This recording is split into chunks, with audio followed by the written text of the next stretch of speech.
Saudara, unit Opsnal Polsek Makassar berhasil menangkap 5 remaja yang diduga terlibat penyerangan menggunakan senjata tajam di Jalan Macini, Pasar Malam, Kecamatan Makassar. Aksi pelaku meresahkan warga.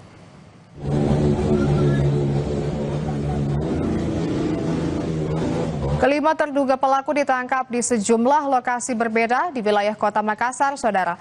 Para pelaku sebagian besar masih berstatus pelajar. Dari hasil interogasi, pelaku penyerangan ini mengaku melakukan penyerangan lantaran motif balas dendam. 2 orang pelaku terekam membawa serta mengayun-ngayunkan senjata tajam jenis pisau saat penyerangan berlangsung. Kelima pelaku beserta barang bukti telah dibawa ke Mapolsek Makassar untuk diperiksa.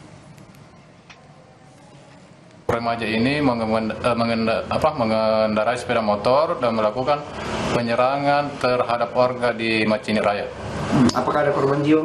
Untuk korban jiwa tidak ada, tapi setelah kami memeriksa video yang beredar, terduga pelaku ini membawa senjata tajam. Kami amankan 5 orang dan 2 barang bukti, yaitu 2 pisau. Mereka sudah mempunyai dendam lama terhadap warga Macini Baru. Dendam seperti apa itu? Menurut salah satu keterangan dari terduga pelaku, bahwasanya pernah terduga pelaku dan teman-temannya melintas, terus hampir digusur oleh warga Macini.